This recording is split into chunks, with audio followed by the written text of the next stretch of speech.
Hello friends, आप देख रहे हैं यूट्यूब चैनल जीपी क्लासेस। और आज की वीडियो में हम पार्ट नंबर 2, जो कल हमने टेस्ट लिया था पीओटी का, उसका पार्ट 2 सॉल्यूशन करने जा रहे हैं। तो पहला जो पार्ट है उसके अंदर हमने क्वेश्चन नंबर 30 तक आपको सॉल्यूशन बता दिए थे। आज हम क्वेश्चन नंबर 30 से क्वेश्चन नंबर 50 तक सॉल्यूशन करेंगे। तो आइए शुरू करते हैं। आज का क्वेश्चन नंबर 31 है, which one of the following is prepared by the instructor for shop floor. इसका मतलब है इंस्ट्रक्टर कौन सी चीज बनाता है शॉप फ्लोर के लिए। शॉप फ्लोर का होता है जहां पर कंपनी वगैरह में जहां पर आप काम करते हो उसे बोलते हैं शॉप फ्लोर। तो यहाँ पर आपके पास 4 ऑप्शन आ रहे हैं। पहला ऑप्शन है आपका सिलेबस, यानी कि शॉप फ्लोर पे किसको ये क्या कह रहा है, which one of the following is prepared by the instructor for shop floor, यानी कि शॉप फ्लोर के लिए इंस्ट्रक्टर क्या बनाता है। सिलेबस बनाता है, लेसन प्लान बनाता है, इंफॉर्मेशन शीट बनाता है, या फिर डेमोन्स्ट्रेशन प्लान बनाता है। तो जल्दी से कमेंट सेक्शन के अंदर जवाब दे, लाइव चैट सेक्शन के अंदर। तो क्वेश्चन आपसे ये पूछ रहा है कि वर्क यानी कि शॉप फ्लोर यानी कि कार्यशाला जहां पे कार्य वगैरह होता है ना, वहां पे उस कार्यशाला के लिए जो आपका इंस्ट्रक्टर है, ठीक है, जो प्रिपेयर करता है, क्या करता है, क्या तैयार करता है उसके लिए, क्या आपके लिए सिलेबस करता है, उसके लिए लेसन प्लान करता है, इंफॉर्मेशन शीट करता है, या फिर डेमोन्स्ट्रेशन प्लान करता है। जल्दी जवाब दो। इससे पहले क्वेश्चन क्या था हमारा, अभी इससे जस्ट 2 दिन पहले क्वेश्चन हमने किया था, यानी कल के लेक्चर में।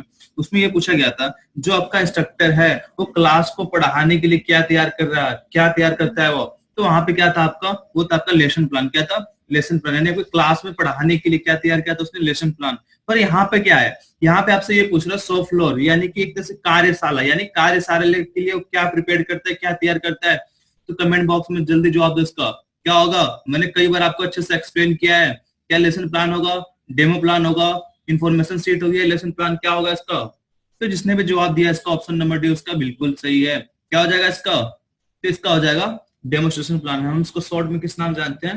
तो हम इसको शॉर्ट में डेमो प्लान के नाम से जानते हैं। ये किससे होता है? ये आपके प्रैक्टिकल से होता है, आपके स्किल से होता है। जब आप काम खुद करते हो, प्रैक्टिकल करते हो, स्किल करते हो, तो उससे होता है। तो शॉप फ्लोर में क्या करते हो, यानी कि कार्यशाला में आप कार्य करते हो, क्या करते हो, वर्कशॉप में आप वहां पे एक तरह से स्किल करते हो ना, प्रैक्टिकल करते हो वहां पे। तो हम उसके लिए वहां पर डेमोन्स्ट्रेशन प्लान यूज करते हैं। शायद आपको चीजें क्लियर हो गई होगी। हाँ, अगर यहाँ पे हम लेसन प्लान के बारे में बात करें तो आपसे क्वेश्चन ये पूछता, जो आपका इंस्ट्रक्टर है आपको क्लास को पढ़ाने के लिए क्या प्रिपेयर करता है, क्या तैयार करता है, तो वहां पे वो करता है लेसन प्लान। तो शायद आपको चीजें क्लियर हो गई होगी। हाँ, इन्फॉर्मेशन सीट के बारे में बात करें तो आप लेसन प्लान के साथ कौन सा इन्फॉर्मेशन सीट, कौन सा सीट यूज करोगे, तो आप इसके साथ करते हो इन्फॉर्मेशन सीट। और डेमो प्लान के साथ आप कौन सी सीट यूज करोगे, तो आप करते हो वहां पे ऑपरेशनल सीट। शायद आपको चीजें यहाँ पे क्लियर हो गई होगी। क्लियर है? आगे बढ़े, अगला क्वेश्चन देखते हैं। प्रेम सर अभी बताएंगे क्वेश्चन क्या कह रहा है आपको। क्वेश्चन नंबर 32 है, what is the name of sheet prepared by the instructor, consist of objective and subjective type of test. इसका मतलब है इंस्ट्रक्टर वो कौन सी शीट बनाता है जिसके अंदर ऑब्जेक्टिव और सब्जेक्टिव दोनों टाइप के क्वेश्चंस होते हैं। तो आपका पहला ऑप्शन है ए, इंफॉर्मेशन शीट। दूसरा आपका ऑप्शन है, दूसरा आपका है ऑपरेशन शीट। तीसरा आपका है असाइनमेंट शीट। और फोर्थ आपका ऑप्शन है नोट्स ऑफ लेसन। तो जल्दी से लाइव कमेंट सेक्शन में आंसर दे, आपका क्या आंसर है। क्या होगा इसका? जल्दी जल्दी से कमेंट बॉक्स में जवाब दो। क्या इसका इन्फॉर्मेशन सीट होगा, ऑपरेशन सीट होगा, असाइनमेंट सीट होगा, या फिर नोट्स ऑफ लेसन? क्या होगा इसका? जल्दी कमेंट बॉक्स में जवाब दो। आपसे क्वेश्चन ये पूछ रहा हूँ, इंस्ट्रक्टर आपका एक सीट तैयार करता है। कैसा सीट? जिसमें आपका ऑब्जेक्टिव और सब्जेक्टिव टाइप के क्वेश्चन आपके मिलकर बने होते हैं। ऐसा सीट प्रिपेयर करता है, ऐसा सीट तैयार करता है जिसमें आपके ऑब्जेक्टिव क्वेश्चन भी होते हैं और सब्जेक्टिव टाइप क्वेश्चन आपके उसमें मिलकर बना होता है। तो क्या चीज होता है? आपको हमें अपने माइंड का यूज करना है। क्या आपके अपने माइंड का यूज करना है कि आप जब ने आईटीआई किया होगा, सीआईटीएस करते हो, चाहे आपने पॉलिटेक्निक किया होगा, तो आपको वहां पे एक असाइनमेंट शीट दिया जाता है जिसमें आपके सब्जेक्टिव और आपके ऑब्जेक्टिव क्वेश्चन उसमें मेंशन होते हैं। तो शायद आपको चीजें क्लियर होगी होगी। तो इसका क्या होगा? तो जिसने भी इसका जवाब दिया है असाइनमेंट शीट, उसका बिल्कुल सही है। असाइनमेंट शीट में आपका सब्जेक्टिव और ऑब्जेक्टिव क्वेश्चन आपके मिले होते हैं। तैयार कौन करता है? इंस्ट्रक्टर। किसके लिए तैयार करता है? ट्रेनर्स के लिए। आपसे क्वेश्चन पूछा जाता है कि जो आपकी ये लेसन है, आपकी टीचिंग मटेरियल है, आपका जो लर्निंग मटेरियल तैयार कौन करता है, प्रिपेयर कौन करता है, तो ये प्रिपेयर करता है इंस्ट्रक्टर। पर अगर बात करें हम टीचिंग मटेरियल के बारे में, तो इंस्ट्रक्टर तैयार करता है पर्सनल यूज के लिए और लर्निंग मटेरियल इंस्ट्रक्टर तैयार करता है ट्रेनिज के यूज के लिए। तो शायद आपको चीजें क्लियर होगी।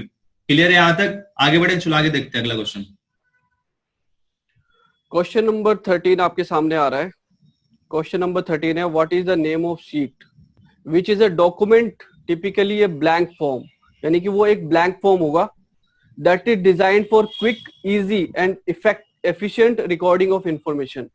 इसका मतलब है कि एक ऐसा डॉक्यूमेंट है जो कि ब्लैंक होगा और इसका क्या काम होगा, इस पे आप क्विक, जल्दी, इजी, आसानी से और इफेक्टिव रिकॉर्डिंग ऑफ इंफॉर्मेशन, यानी कि जो जानकारी है उसको आप इजीली इसके अंदर रिकॉर्ड कर सकते हो।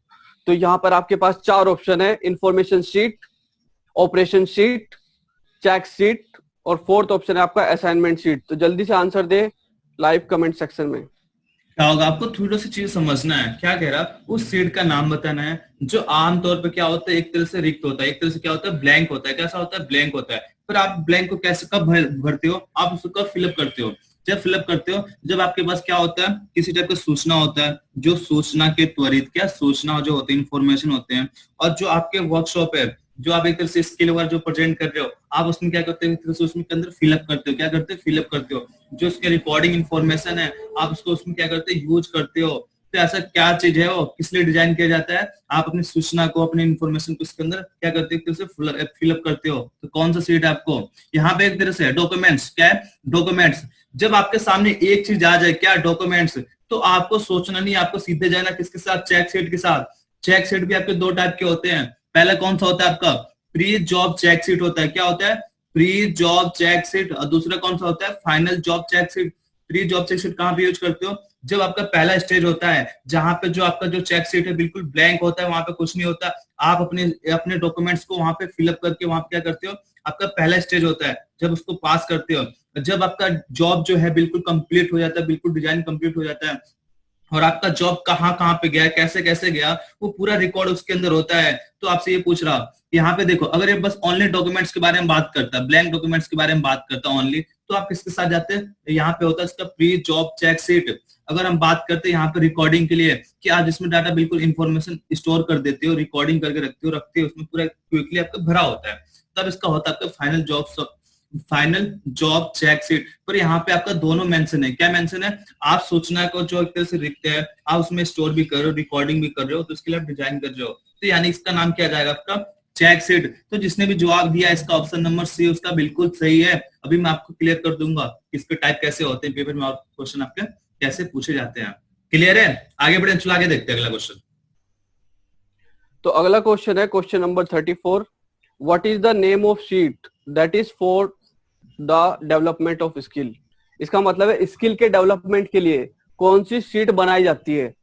तो आपके पास 4 ऑप्शन है, demo plan, lesson plan, operation sheet और जॉब शीट। तो जल्दी से लाइव कमेंट सेक्शन में अपना आंसर टाइप करें। इसका ज्यादातर बच्चों ने जवाब दिया है ना डेमो प्लान, पर उनसे ना एक गलती हो गई है। क्या, उन्होंने क्वेश्चन बहुत बढ़िया पढ़ा है, स्किल जब भी आएगा आपके सामने तो आपको कुछ सोचना नहीं है, डेमो प्लान के साथ जाना है आपको। पर यहाँ पे कुछ थोड़ा सा क्वेश्चन अलग कह रहा है। क्या क्वेश्चन कह रहा है आपका, यहाँ पे सीट के बारे में कह रहा है, किसके बारे में कह रहा, यहाँ पे आपके टीचिंग मटेरियल की बात नहीं कर रहा हो, यहाँ आपसे किसके बात कर रहा है, आपके लर्निंग मटेरियल के बारे में बात कर रहा। ठीक है, तो इसके वजह से बहुत से बच्चों ने क्या इसका गलत जवाब दिया है, उन्होंने इस पर फोकस नहीं किया है। जब तक आप क्वेश्चन के मेन पॉइंट को फोकस नहीं करोगे ना, तो कहीं ना कहीं आप गलती करोगे। अगर यहाँ पर सीट मेंशन नहीं होता तो आप चले जाते किसके साथ, डेमो प्लान के साथ, पर यहाँ पे सीट है, यानी कि लर्निंग मटेरियल के बारे में बात कर रहा।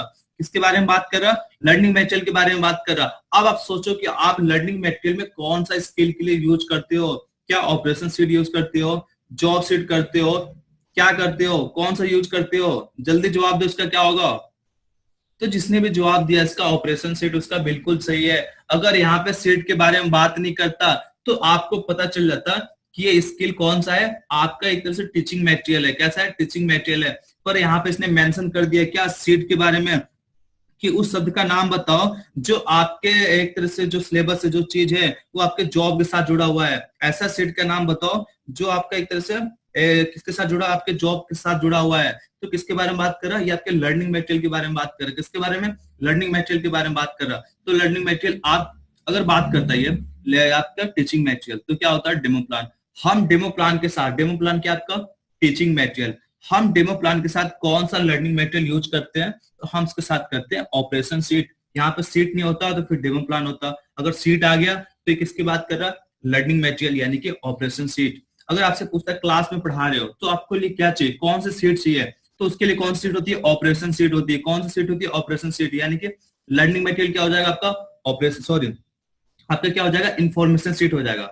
अगर क्लास में आप पढ़ा रहे हो नॉर्मली तो वहां पे क्या हो जाएगा आपका, इंफॉर्मेशन सीट हो जाएगा। अगर हम टीचिंग मटेरियल के बारे में बात करें तो उसके लिए टीचिंग मटेरियल कौन सा होगा, लेसन प्लान होगा। क्या होगा, लेसन प्लान के साथ आप क्या यूज करते हो, तो इंफॉर्मेशन सीट यूज करते हो। और स्किल के लिए आप टीचिंग मटेरियल कौन सा यूज करते हो, डेमो प्लान। और डेमो प्लान के साथ आप कौन सा लर्निंग मटेरियल यूज करते हो, तो आप करते हो ऑपरेशन सीट। शायद आपको चीजें यहाँ पे क्लियर होगी। क्लियर है, आगे बढ़े, चलो आगे देखते हैं अगला क्वेश्चन।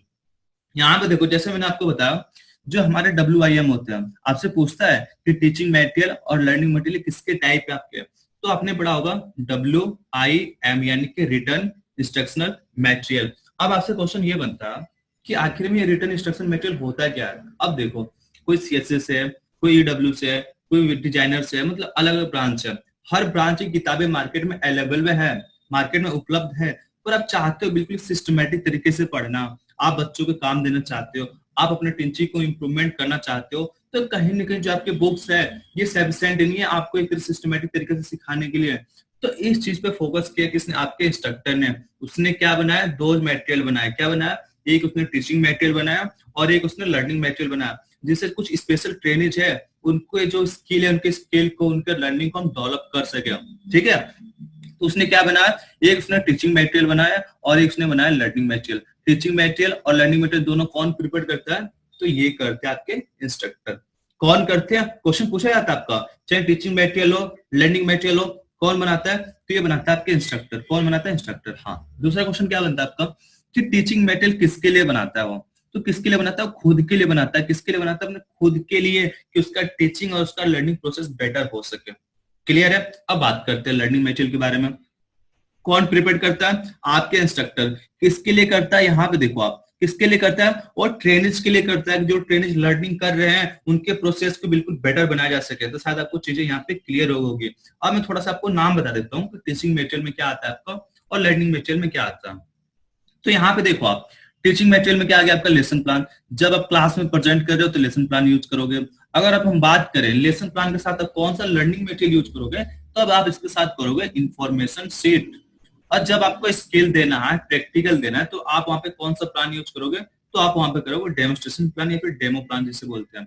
आप इसके साथ कौन सा सीट यूज करोगे, तो आप इसके साथ करोगे ऑपरेशन सीट। क्या करोगे, ऑपरेशन सीट यूज करोगे। शायद आपको चीजें क्लियर है। इसके अलावा क्या आपका instruction plan, schedule of training, analysis of syllabus, instruction guide, या फिर एक होता है आपका नोट आता है, इसमें लेसन नोट होता है आपका एक।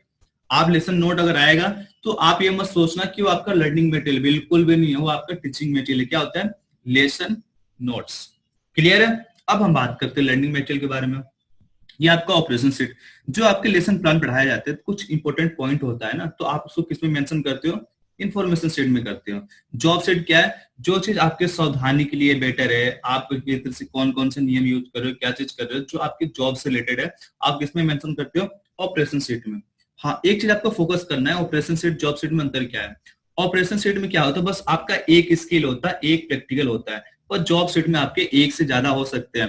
अब हम बात करें चेक सीट के बारे में। किसके बारे में, चेक सीट के बारे में। अभी हमारा जो क्वेश्चन था, तो हमारे चेक सीट दो टाइप के होते हैं। पहला होता है हमारे pre job check sheet. Check यहाँ पे मेंशन थोड़ा सा भूल गया हूं, कोई दिक्कत नहीं है, आपको समझना है।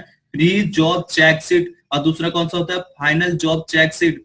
प्री और पोस्ट में क्या होता है, प्री और फाइनल में क्या होता है, प्री में आप एक तरह से जो आपका ब्लैंक होता है, आपका जो स्टार्टिंग स्टेज होता है, वहां पे जब जो चेक सीट यूज करते हैं उसे बोलते हैं प्री जॉब चेक सीट। और जब आपका मटेरियल आपका पूरा कंप्लीट हो जाता है, तो आप जो यहाँ पे सीट प्रेजेंट करते हो उसको हम बोलते हैं final job check sheet. Assignment sheet, homework को, वर्क सीट को हम असाइनमेंट सीट के नाम से जानते हैं। वर्किंग सीट हो गया, एक्सपेरिमेंट सीट। एक्सपेरिमेंट सीट ज्यादा हम यूज करते हैं इलेक्ट्रिकल और इलेक्ट्रॉनिक्स ब्रांच में। आपसे पूछा जाता है कि एक्सपेरिमेंट सीट हम किस इंजीनियरिंग डिपार्टमेंट में यूज करते हैं, तो हम करते हैं इलेक्ट्रिकल एंड इलेक्ट्रॉनिक्स ब्रांच में। और डेली वर्क सीट, ये भी आपका किसमें आता है, लर्निंग मटेरियल में। शायद आपको चीजें क्लियर होगी। ये चीज हो चाहे ये चीज हो, दोनों कौन बनाता है? इंस्ट्रक्टर। ये अपने पर्सनल यूज के लिए बनाता है और ये ट्रेनिंग्स के यूज के लिए बनाता है। तो शायद आपको चीजें यहाँ पे क्लियर होगी। क्लियर है? आगे बढ़े, चलो आगे देखते हैं अगला क्वेश्चन। अगला क्वेश्चन है आपके सामने, question number 35। In which year micro teaching was invented? इसका मतलब है माइक्रो टीचिंग का जो आविष्कार है वो किस साल में किया गया। तो पहला ऑप्शन है आपके पास एंड ऑफ 1958, 1958 के एंड में। दूसरा है मिड ऑफ 1960, 1960 के मिड में। और तीसरा है आपका 1959 के मिड में।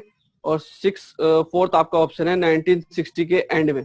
तो जल्दी से कमेंट सेक्शन में आंसर दें। तो आपको पता होना चाहिए जो माइक्रो टीचिंग होता है क्या है, कब बनाया गया था, क्या है। तो कोई बताएगा माइक्रो टीचिंग के एलिमेंट कितने होते हैं? कल की क्लास में मैंने बताया था, जल्दी कमेंट बॉक्स में लिखो इसके एलिमेंट कितने होते हैं।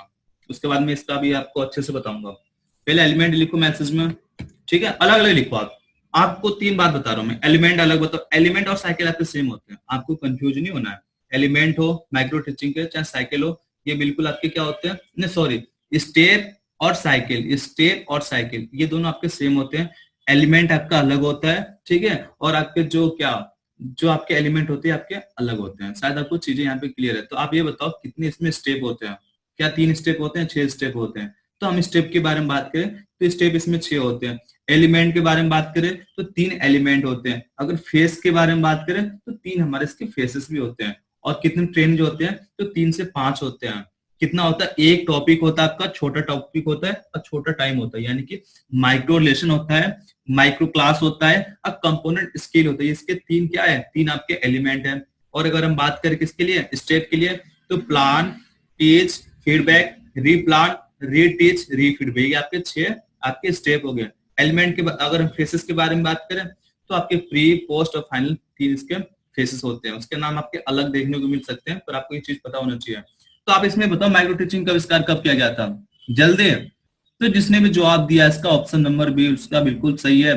कब हुआ था? मिड पॉइंट में हुआ था, बिल्कुल बीच में हुआ था। अभी इसमें इसको अच्छे से प्रेम सर एक्सप्लेन करने वाले हैं यहाँ पे।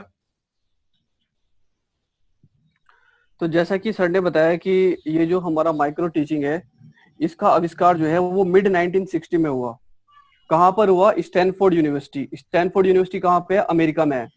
किसने किया? Doctor Dwight W Allen. तो जो डॉक्टर ड्वाइट डब्ल्यू एलन ने, उन्होंने टीचिंग स्किल्स को और इम्प्रूव करने के लिए एक स्पेशल मेथड का आविष्कार किया जिसे हमने नाम दिया माइक्रो टीचिंग। ठीक है, तो यहाँ पे क्या कह रहे हैं, ये micro teaching was invented in mid 1960। बिल्कुल अच्छे से आपको क्लियरली पता होना चाहिए 1960। और कब? मिड में, मिड यानी कि जून जुलाई के आसपास। कहां पर? स्टैनफोर्ड यूनिवर्सिटी में। किसके द्वारा?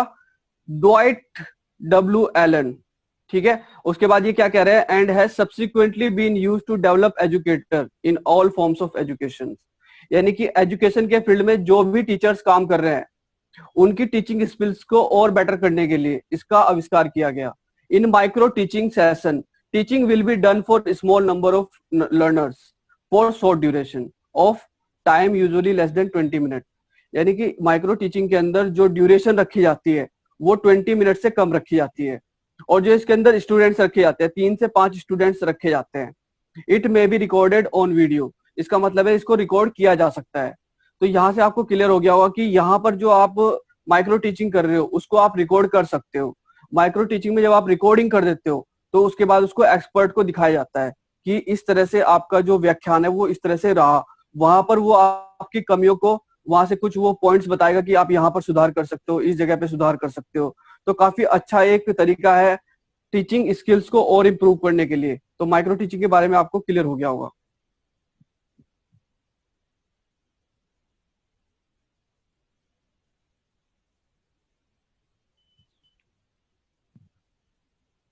गुरु, हाँ, यहाँ पे आपके 2-3 क्वेश्चन कैसे बनते हैं। पहला क्वेश्चन आपका ये बनता है कब बना था ये? तो मिड 1960 में बना था। किसने बनाया था आपका? तो डिवाइड वी एलन ने बनाया था आपका, ठीक है। और आपसे पूछ लो टाइम ड्यूरेशन कितना होता है आपका? तो लेस देन 20 मिनट होता है। ट्रेनिंग्स कितने होते हैं? 3 से 5 होते हैं, 3 से 4 होते हैं, यानी 5 के लगभग होते हैं। और इसमें आपका क्या कहते हैं, आपसे पूछ लेते हैं एलिमेंट कितने होते हैं। तो आपके एलिमेंट कितने होते हैं? आपके एलिमेंट होते हैं 3 होते हैं। फेस कितने होते हैं? आपके 3 फेस होते हैं। आपसे पूछता है इसके स्टेप या साइकिल कितनी होती है? इसके साइकिल होती है आपकी 6 साइकिल होती है। शायद आपको चीजें क्लियर होगी। क्लियर है? आगे बढ़ते हैं अगले क्वेश्चन पे। अगला क्वेश्चन ये देखो, प्रेम सर बताएंगे क्या चीज है ये, बहुत अच्छा क्वेश्चन आपका। क्वेश्चन नंबर 36 है आपके सामने। In the marketing mix 8P। यहाँ पे अगर हम बात करें तो हम बात करें 8P की। इसका मतलब है जो भी सारी की सारी जो टर्म है वो P से स्टार्ट होगी, चाहे वो प्रोडक्ट हो, प्राइस हो, प्रोडक्टिविटी हो। ठीक है, तो यहाँ पर जो है हमने जब यहाँ पे हमने क्या बनाया, 8P बनाया। तो 8 जो P था उसके अंदर जो 8वां P है वो कौन सा है, उसका आपको नाम बताना है। तो ऑप्शन क्या है आपका, प्रोडक्टिविटी एंड पीपल। प्रोडक्टिविटी यानी कि उत्पादकता, एंड पीपल यानी कि लोग। दूसरा आपका ऑप्शन है process and physical evidence. Process मतलब वो प्रोसेस कैसा होगा। उसके बाद है फिजिकल एविडेंस। फिजिकल एविडेंस मतलब आपने वहां पे उनको दिखा दिया कि फिजिकल एविडेंस ऐसे हम बना रहे हैं। तीसरा आपका है पीपल एंड प्रोसेस। पीपल मतलब लोग, और प्रोसेस मतलब कैसे आप किसी चीज का निर्माण कर रहे हो। उसके बाद है fourth option productivity and quality. Productivity मतलब उत्पादकता, और क्वालिटी मतलब क्या होता है कि क्वालिटी कैसी है, वो प्रोडक्ट यूज करने में कैसा है। तो जल्दी से आंसर दे कमेंट सेक्शन में, क्या आंसर होगा। तो आपने पढ़ा होगा, आपने 4P पढ़ा होगा, 7P पढ़ा होगा, ठीक है। जो आपका 4P है वो आपका बेसिक है बिल्कुल, वहां से हमने मार्केटिंग मिक्स को स्टार्ट किया था। और जो आपका मार्केटिंग मिक्स है कहाँ से स्टार्ट हुआ था, तो आपका हुआ था 4P से हुआ था। फिर ये 5P गया, 6P गया, 7P गया, मतलब बहुत आगे तक गया। पर जो हमारा जो मेन अगर फोकस है तो दो तीन चीज पे जो पेपर में क्वेश्चन बनते हैं, ऐसे तो 5B होता है, आपका 6B होता है, और आपसे सीक्वेंस में ही पूछ लेता है। पर आपको जो इसके मेन वन कौन कौन से, तो इसका बेसिक है। सबसे पहले बेसिक कौन सा होता है आपका 4P। उसको थोड़ा सा हमने और थोड़ा क्या कर दिया, एक्सटेंड कर दिया, हमने थोड़ा उसको इंप्रूवमेंट कर दिया।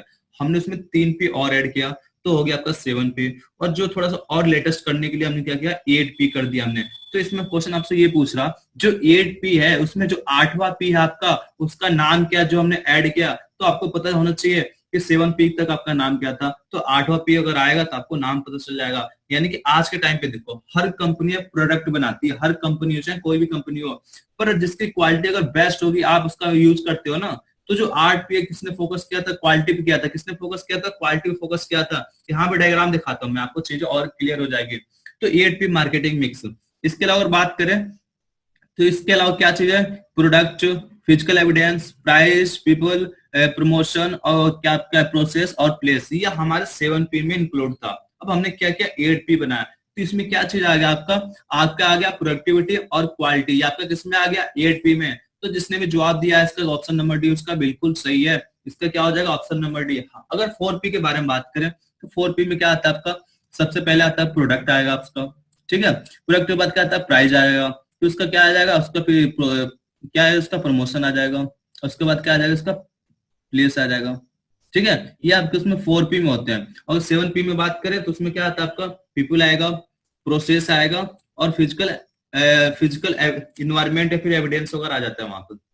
यानी 4P में देखो, एक आपका प्रोडक्ट आ गया, दूसरा आपका क्या होता है, प्रमोशन, तीसरा आपका प्लेस, प्राइस, ठीक है, प्राइस, और चौथा होता है आपका प्रोसेस।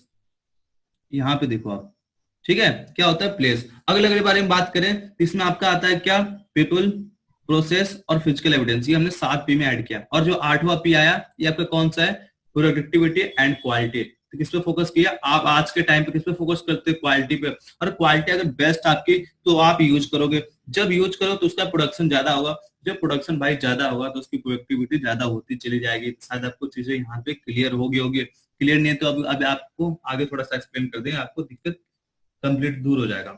अब क्वेश्चन देखो, ये प्रेम सर बहुत बताएंगे, बहुत अच्छा क्वेश्चन है, ये पेपर में पूछा जाता है आपसे। तो क्वेश्चन आपके सामने है, making the content permanent in the mind is known as. इसका मतलब है अगर आपके पास कुछ कंटेंट है, आपने अगर कुछ पढ़ा, उसको अगर आप ये चाहते हो कि आपके माइंड में वो लंबे समय तक वो स्टोर रहे, ठीक है, तो उसी के लिए पूछ रहा है कि making the content permanent in the mind is known as, इसको क्या कहा जाता है। तो पहला ऑप्शन है रिटेंशन। रिटेंशन मतलब जो जानकारी है उसको आपने परमानेंटली अपने माइंड में रख लिया। दूसरा है लर्निंग, सीखना। प्रैक्टिस, प्रैक्टिस मतलब प्रैक्टिस करना। और थिंकिंग का मतलब होता है सोचना। तो जल्दी से कमेंट सेक्शन में आंसर दें। चलो मैं इसको पीछे वाला आपको और बता देता हूँ, आपको थोड़ा सा यहाँ पे कंफ्यूजन हो रहा होगा। देखो 4P में आपके क्या क्या आते हैं, तो सबसे पहले आता है आपका प्रोडक्ट, ठीक है। दूसरा उसके बाद क्या आएगा, आपने प्रोडक्ट बना दिया तो उसका प्राइस रखोगे ना आप, तो प्राइस आ गया दूसरे नंबर पे।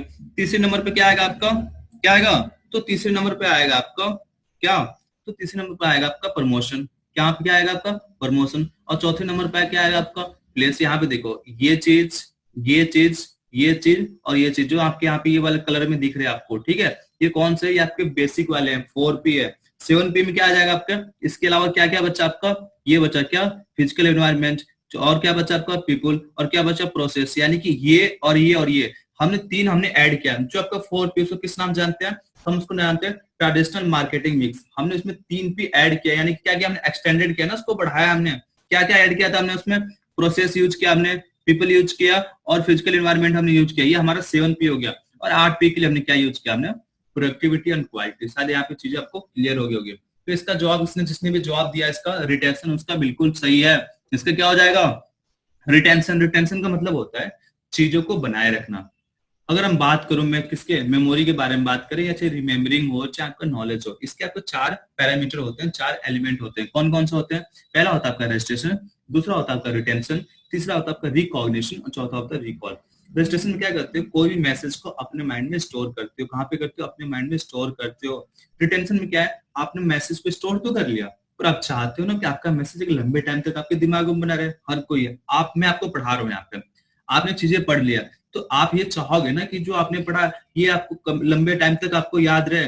तो आपको उससे क्या बोलते हैं, हम रिटेंशन कहते हैं। उसके लिए आपको क्या करना पड़ेगा, कुछ आपको यहाँ पे नियम वगैरह, रूल्स वगैरह यूज करने पड़ते हैं। जैसे कि फ्रीक्वेंसी का नियम करोगे, वहां पर रिसेंसी का नियम यूज करोगे। फ्रीक्वेंसी का नियम यानी बार बार प्रैक्टिस करोगे, तो उससे जो रिटेंशन होगा आपका लंबे टाइम तक बने रहेगा। आप बार बार उसको नए तरीके से पढ़ोगे, यानी आपने शॉर्ट नोट्स बना दिया, आप एक तरह से ओवरऑल उसका प्रैक्टिस कर रहे हो, हर वीकली क्या कर रहे हो, ओवरऑल प्रैक्टिस कर रहे हो, तो उसका रिटेंशन आपका बढ़ेगा। तीसरा होता है रिकॉग्निशन।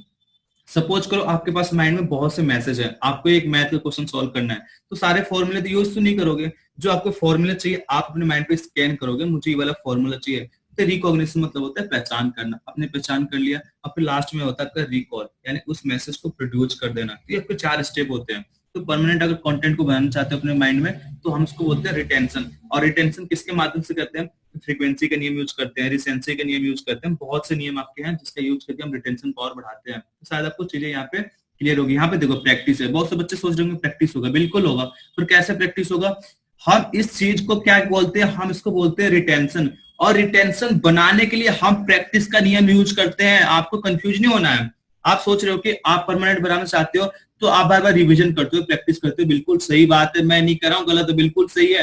पर क्या है, हम इस तरीकों को क्या बोलते हैं, रिटेंशन बोलते हैं। और रिटेंशन को बनाए रखने के लिए, आप चाहते हो रिटेंशन बना रहे आपके लंबे टाइम में, तो आप उसको बनाए रखने के लिए कौन सा यूज करते हो, प्रैक्टिस करते हो, रिपीटिशन करते हो, आप वहां पे एक्सरसाइज करते हो, फ्रीक्वेंसी के नियम लगाते हो। और ये चीज किस में आएगा, ये सब चीज आपके किस में आएगा, आपके रिटेंशन में आएगा। रिटेंशन इसके अंदर नहीं आएगा, रिटेंशन में आपका आ जाएगा प्रैक्टिस आ जाएगा, एक्सरसाइज आ जाएगा, फ्रीक्वेंसी का नियम आ जाएगा, ये इसके अंतर्गत आएगा। ठीक है, प्रैक्टिस इसके अंतर्गत आएगा, इसके नीचे आएगा आपका। शायद आपको चीजें क्लियर होगी। क्लियर है, आगे बढ़ते हैं अगले क्वेश्चन पे। तो अगला क्वेश्चन आपके सामने है, what is low abstract experience in eager-del of experience. इसका मतलब है लो एब्स्ट्रैक्ट एक्सपीरियंस। इसका मतलब है, सबसे पहले तो आपको ये पता होना चाहिए कि एब्स्ट्रैक्ट क्या होता है। एब्स्ट्रैक्ट मतलब कल्पना शक्ति का जो एक्सपीरियंस होता है वो कम कहाँ पे होता है। तो ये पूछ रहे हैं कि लो एब्स्ट्रैक्ट एक्सपीरियंस आपको कहाँ पे मिलता है, Edgar Dale cone of experience के अंदर। वर्बल सिंबल में मिलता है, इनडायरेक्ट सिंबल में मिलता है, डायरेक्ट पर्पसफुल एक्सपीरियंस में मिलता है, या फिर एग्जीबिशन में मिलता है। तो जल्दी से कमेंट सेक्शन के अंदर आंसर दें। क्या होगा इसका, देखो आप हमेशा सोच रहे होगे यार, आपने एक चीज फोकस किया होगा क्या, जब ने अपने डेल कोन एक्सपीरियंस पढ़ा होगा तो आपने सोचा होगा यार मैक्सिमम तो हमारा यहाँ पे होता है, कहाँ पे होता है, डायरेक्ट पर्पसफुल एक्सपीरियंस, और सबसे कम होता है हमारा वर्बल पे। तो आपने यहाँ पे लो पे फोकस किया, पर आपने इस चीज पे फोकस नहीं किया, किस पे, एब्स्ट्रैक्ट पे, किस पे फोकस नहीं किया आपने, बस आपने फोकस किया लो पे, यानी सबसे नीचे। आपने इस पे फोकस किया अनुभव पे, आपने इस पे फोकस नहीं किया। जब आपने डेल कोन एक्सपीरियंस पढ़ा था ना, तो वहां पे क्या था, वहां पे एब्स्ट्रैक्शनल आपका एंगल था। क्या था आपका, एब्स्ट्रैक्शनल आपका एंगल था। तो वहां पे एंगल आपका दो चीज था, एक जगह आपका हाई लिखा हुआ था, एक जगह आपका लो लिखा हुआ था। तो आपने ये फोकस नहीं किया कि क्या चीज है क्या चीज नहीं है। जब तक आपको चीजें क्लियर नहीं होगी ना, आप कहीं ना कहीं कंफ्यूज में रहोगे। तो एब्स्ट्रैक्ट का मतलब होता है एक तरह से जहाँ पे आप आइडिया लगाते हो, इमेजिनेशन करते हो, एक तरह से आइडिया लगाते हो ये चीज होगा नहीं होगा, यानी पे जहाँ पे आपके अनुभव, आपके जो आइडिया लगाने का जो अनुभव है, कि आप जहाँ पे आइडिया बहुत कम लगाते हो। क्यों, जब वहां पे आप चीज खुद इन्वॉल्व रहते हो, खुद काम कर रहे हो, तो वहां पे आपको आइडिया लगाने की क्या जरूरत है। क्या वहां पे आप एक तरह से अंधेरे में रहोगे, क्या आपको एक तरह से वहां पे सोचोगे क्या चीज होगा? बिल्कुल भी नहीं। आपको मैंने कोई काम दे दिया करने के लिए, आप सारे काम आप खुद कर रहे हो, तो वहां पे आपको क्या एक तरह से दिमाग लगाओगे, आप एक तरह से आइडिया लगाओगे, यार होगा नहीं होगा, ये नहीं करोगे। बिल्कुल आपको सब चीज पता है। तब मैं आपको डायग्राम दिखाता हूँ, आपको चीजें और क्लियर हो जाएगी। यहाँ पे देखो आप, ये आपका जो है डिग्री ऑफ एब्स्ट्रैक्शन, ये बहुत प्यारा क्वेश्चन यहाँ से बनता है। यहाँ पे देखो आप, यहाँ पे क्या है, लो है, ये लो आपका कंक्रीट नहीं है, इस पर फोकस मत करना आपका, ये आपका अलग चीज है। ये कंक्रीट आपका किस में आएगा? डायरेक्ट पर्पजफुल एक्सपीरियंस में आएगा। और ये जो एब्स्ट्रैक्ट है ये यहाँ पे आएगा। और ये जो हाई और ये जो लो मेंशन है ना यहाँ पे, ये एंगल है, ये एंगल है। और एंगल किसका है आपका? यहाँ पे देखो, डिग्री ऑफ एब्स्ट्रैक्शनल, ठीक है, ये एंगल है। किसका एंगल बता रहा कि आप कहाँ पे आइडिया ज्यादा लगाते हो, आइडिया कम लगाते हो, एक तरह से कहाँ पे एक तरह से आप अंधेरे में रहते हो, यार होगा नहीं होगा, क्या चीज है क्या चीज नहीं है, ठीक है। तो यहाँ पे ये ज्यादा चीज है, एक तरह यहाँ सोचते हो यार, जैसे देखो यहाँ पे आपके पास कोई टेक्स्ट दिखा देगा, आपको कोई फोटोग्राफ वगैरह दिखा दिया है, तो आप सोचते हो यार क्या सही है गलत है क्या चीज, आपको पता नहीं चलता, आप दिमाग लगाते हो क्या है क्या चीज नहीं है। यानी कि आप इतना ही सीख पाते हो। यहाँ पे देखो एरिया कितना कवर हो रहा है, बहुत कम हो रहा है। इसके नीचे जैसे बढ़ते जाओगे एरिया आपका बहुत ज्यादा कवर हो रहा। यानी यहाँ पे आप जब काम खुद करते हो तो आपका जो सीखने का तरीका बहुत ज्यादा होता है, तो आप बिल्कुल कंक्रीट रहते हो, आप आइडिया कम लगाते हो, यानी आप एक तरह से अंधेरे में कम रहते हो। क्यों? आपको सब कुछ पता है, आपको अंधेरे में रहने की क्या जरूरत है, आपको सब कुछ पता है। तो यहाँ पे आपका लर्निंग एक्सपीरियंस बहुत ज्यादा होगा, यहाँ पे कम होगा। तो क्वेश्चन ये पूछ रहा है ये लो एब्स्ट्रैक्शन एंगल कहाँ पे होता है, तो इस पे आपका एब्स्ट्रैक्ट है, आपका मतलब एब्स्ट्रैक्शन एंगल के बारे में पूछ रहा है। कहाँ पे लो है? यहाँ पे देखो आपका लो यहाँ पे है और हाई आपका यहाँ पे है। तो लो कहाँ पे? आपका कंक्रीट पे है। कंक्रीट किस पे आएगा? आपका डायरेक्ट पर्पजफुल एक्सपीरियंस पे आएगा। तो शायद आपको चीजें यहाँ पे क्लियर होगी। तो जिसने जवाब दिया इसका ऑप्शन नंबर सी उसका बिल्कुल सही जवाब है। हाँ, अगर आपसे ये पूछता अगर ये लो हट जाता, ये मैं इसको अगर मेंशन नहीं करता, अगर ओनली बस एब्स्ट्रैक्ट लिखा रहता, तो आप किसके साथ जाते हैं? आप जाते हैं इसको वर्बल सिंबल के साथ, या फिर लो की जगह अगर हाई मेंशन होता, हाई एब्स्ट्रैक्ट, तो आप जाते हैं किसके साथ? वर्बल सिंबल के साथ जाते हैं। या फिर यहाँ पे क्या लिखा होता है, ये दोनों में हटा के मैं यहाँ पे लिख देता कंक्रीट, कंक्रीट लिख देता मैं इसके जगह, ये हटा देता मैं, इसके जगह मैं कंक्रीट लिख देता, तो इसका होता फिर आपका डायरेक्ट पर्पजफुल एक्सपीरियंस। जो आपके डेल साहब थे इन्होंने किस पे फोकस किया था? इन्होंने फोकस किया था डायरेक्ट पर्पजफुल एक्सपीरियंस पे फोकस किया था इन्होंने, यानी किया था इस पे फोकस। कंक्रीट टू किस पे? एब्स्ट्रैक्ट पे फोकस किया था। आपको याद है आपसे पेपर में पूछता है कि किस पे फोकस किया था, तो कंक्रीट टू एब्स्ट्रैक्ट पे फोकस किया था इन्होंने, ठीक है, नीचे से ऊपर की तरफ, ऊपर से नीचे नहीं, नीचे से ऊपर की तरफ। तो शायद आपको चीजें यहाँ पे क्लियर हो गई होगी। अगला क्वेश्चन देखते हैं। अगला क्वेश्चन है आपका, what is the name of term that it is related to the objective of lesson.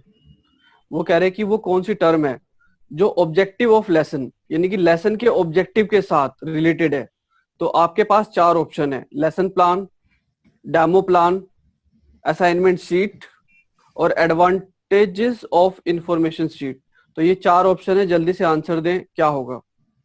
इसमें आपसे क्वेश्चन नहीं पूछ रहा कि उस शब्द का नाम क्या है, उसका नाम, उस टर्म का आपको नाम बताना है, उस टर्म का आपको नाम बताना जो किससे रिलेटेड है, आपके ऑब्जेक्टिव ऑफ लेसन, यानी कि आपके लेसन के उद्देश्य से, ऑब्जेक्टिव से संबंधित है। क्या वो लेसन प्लान है, डेमो प्लान है, असाइनमेंट शीट है, फिर एडवांटेज ऑफ इंफॉर्मेशन शीट है। तो आपको थोड़ा सा फोकस करना। ज्यादातर बच्चों ने क्या जवाब दिया था? इसका लेसन प्लान दिया था। बिल्कुल सही है लेसन प्लान, पर बिल्कुल सही नहीं है एक तरह से देखा जाए तो। लेसन प्लान एक तरह से पार्ट आप पढ़ाते हो, उसमें आपके किसी तरह से लेसन ऑब्जेक्टिव से उसका कोई एक तरह से रिलेटेड नहीं होता, ठीक है। आप एक क्या यूज करते हो? असाइनमेंट शीट करते हो। तो असाइनमेंट शीट को हम किस नाम जानते हैं? हम उसको जानते हैं वर्क शीट से, होमवर्क शीट से। और वही चीज आपका क्वेश्चन ये बहुत प्यारा बनता है, कंफ्यूज करने वाला क्वेश्चन है कि आपका ऑब्जेक्टिव ऑफ लेसन कौन सा शीट बताता है आपका, तो ये बताता है आपका असाइनमेंट शीट। असाइनमेंट शीट जब आपको पढ़ाया जाता है, सब कुछ पढ़ाया जाता है, तो जो आपके ऑब्जेक्टिव के बारे में बताया जाता है, ये चीजें आपने चीज देखा होगा कि ऑब्जेक्टिव तो आपका लेसन प्लान भी आता है, डेमो प्लान में भी आता है, बिल्कुल मैं मानता हूँ, पर उसका रिलेशन अलग चीज है। ये आपके क्लास लेसन से मतलब है, क्लास में जो पढ़ाया जाता है, ये आपके स्किल में जो पढ़ाया जाता है उससे रिलेटेड है आपका, बिल्कुल उसमें आपका टाइटल आता है, ऑब्जेक्टिव आते हैं, पर थोड़ा सा वो अलग है। पर जो आपका असाइनमेंट शीट बताता है, ये आपके लेसन के ऑब्जेक्टिव को बताता है। आपके लेसन को पढ़ाया जाता, उस पढ़ाया जाएगा, आपको सब्जेक्टिव और ऑब्जेक्टिव क्वेश्चन आपको दिए जाते हैं। तो जो सब्जेक्टिव और ऑब्जेक्टिव क्वेश्चन दिए जाते हैं, ये आपके लेसन के क्या होते हैं? ऑब्जेक्टिव होता है, आपके लेसन के उद्देश्य होते हैं वो। तो वही उद्देश्य आपके किस में मेंशन होता है? आपके असाइनमेंट शीट में मेंशन होता है। तो शायद आपको चीजें यहाँ पे क्लियर होगी कि जिसने लेसन प्लान बताया, डेमो प्लान बताया, बिल्कुल गलत है, ठीक है। ये क्वेश्चन बहुत प्यारा क्वेश्चन, आप दिमाग से इसको हटा दो, इसका डेमो प्लान होगा, लेसन प्लान होगा, ठीक है। आपको क्लास में पढ़ाया जाता है आपको चैप्टर पढ़ाया जा रहा है, अब चैप्टर पढ़ाने में जो आपके सब्जेक्टिव क्वेश्चन होते हैं, आपके ऑब्जेक्टिव क्वेश्चन आते हैं, आपके असाइनमेंट शीट में दिए जाते हैं। जब दिए जाते हैं आपको, तो किससे रिलेटेड? आपके ऑब्जेक्टिव से रिलेटेड है, किसके? आपके पार्ट से संबंधित है वो। तो शायद आपको चीजें यहाँ पे क्लियर हो गई होगी। क्लियर है? अगला क्वेश्चन देखते हैं।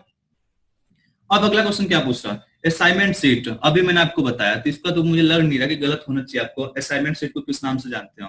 क्या इसको हम ऑपरेशन शीट के नाम से जानते हैं? क्या हम इसको जॉब शीट के नाम से जानते हैं? क्या ये इन्फॉर्मेशन शीट है ये, या फिर वर्कशीट है? तो असाइनमेंट शीट कैसा शीट है आपका? जल्दी है। अभी मैंने आपको पूरा एक्सप्लेन कर दिया। अब मुझे उम्मीद नहीं है कोई क्वेश्चन गलत करेगा। क्या होगा इसका? हम इसको होमवर्क शीट के नाम से जानते हैं ना, वही चीज आपका वर्कशीट। आपको कंफ्यूज करने के लिए वर्कशीट लिखा हुआ। आप ये मत सोचो कि ये आपका स्किल कह रहा है। जब स्किल होगा तब आप सोचना, स्किल नहीं है, नॉर्मल वर्क है ये आपका, यानी कि होमवर्क है ये। ठीक है?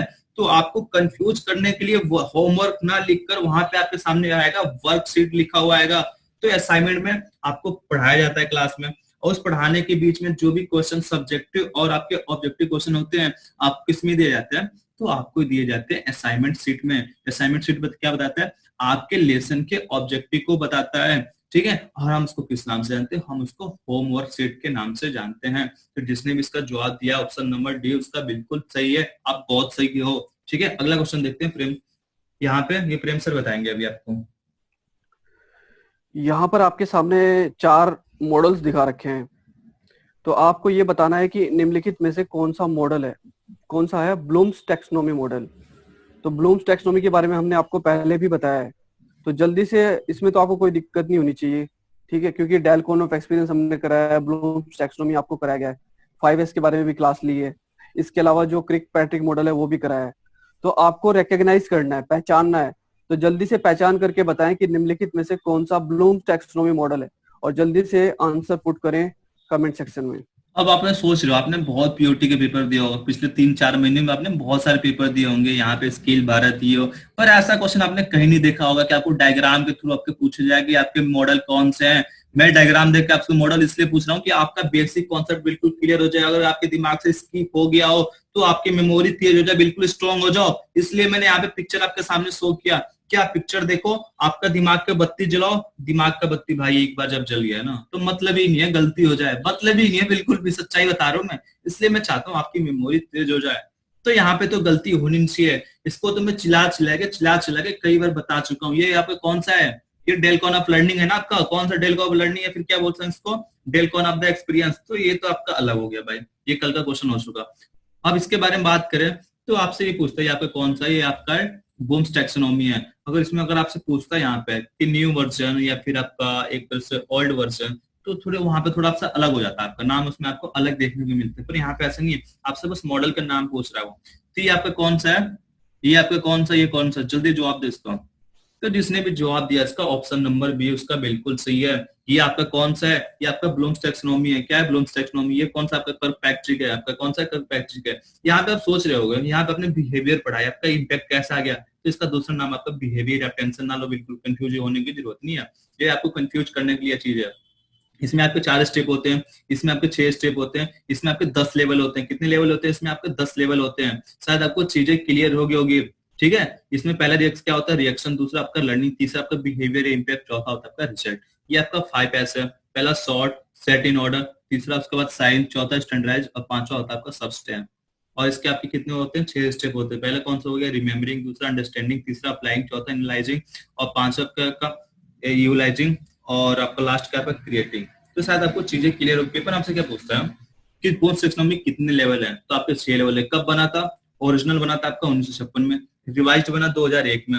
उसमें हमने कुछ चीजों को मॉडिफाई किया। ठीक है? तो अभी डिस्कस करेंगे इसके बारे में। तो जिसने भी जवाब दिया इसका ऑप्शन नंबर भी उसका बिल्कुल सही है। अगला क्वेश्चन देखते हैं। अगला क्वेश्चन आपके सामने है, how many levels are there in cognitive domain of Bloom's taxonomy. Bloom's taxonomy क्या थी? ब्लूम्स टैक्सोनॉमी एक मेथड था कि कैसे आप अपनी लर्निंग को बहुत हाईएस्ट लेवल तक ले जा सकते हो। तो ये जो मॉडल था ये 1956 में आया था। इसका जो रिवाइज वर्जन है वो 2001 में आया था। तो यहाँ पर ये पूछ रहा है कि जो 1956 में जो मॉडल आया था वहां पर how many levels are there in cognitive domain. Cognitive मतलब संज्ञानात्मक पक्ष। तो संज्ञानात्मक जो पक्ष होता है ब्लूम्स टैक्सोनॉमी के अंदर, उसके अंदर कितने लेवल्स होते हैं।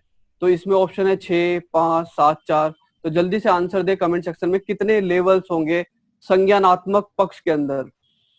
तो सबसे पहले आपको पता होना चाहिए कि जैसे अगर मैं बात करूं तो ब्लूम्स टैक्सोनॉमी आपके 3 टाइप के थे। कौन कौन से थे? आपके कॉग्निटिव था आपका, दूसरा था आपका अफेक्टिव, तीसरा था आपका साइकोमोटर। तो सबसे जो उन्होंने लर्निंग के लिए जो बेस्ट बताया था, उन्होंने कौन सा बताया था? कॉग्निटिव डोमेन पर उन्होंने मेन फोकस किया था।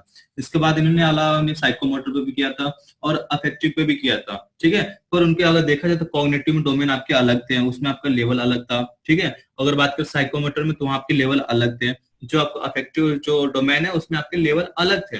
पर जो 1956 बना था वो बस आपका कॉग्निटिव था। पर जो आपका 2001 बना तो वहां पे तीनों मॉडल आ गया था आपके। ये आपका कॉग्निटिव में आया था। इसके अलावा आपका दूसरा एक और चीज है वो आपका साइकोमोटर में आया था, वो हमारे सिलेबस में है नहीं। वो हमारे में सिलेबस में मेन अगर यही है। दूसरा था आपका साइकोमोटर, तीसरा था आपका अफेक्टिव। तो मैं आपसे ये पूछ रहा हूँ यहाँ पे देखो कितने लेवल है। तो आपका अगर डायग्राम अगर देखा तो आपने चीजों को कंसिडर कर लिया होगा। ये देखो 1 लेवल, 2, 3, 4, 5, 6। तो आपको बिल्कुल भी कंफ्यूज नहीं होना है। मैं डायग्राम देके एक एक चीज आपको क्लियर करने वाला हूँ, बिल्कुल भी कंफ्यूज नहीं होना है। तो कितने लेवल होंगे जल्दी जवाब दो उसका। तो यहाँ पे आपने काउंट तो कर लिया ना आपने, कितने 6 लेवल है।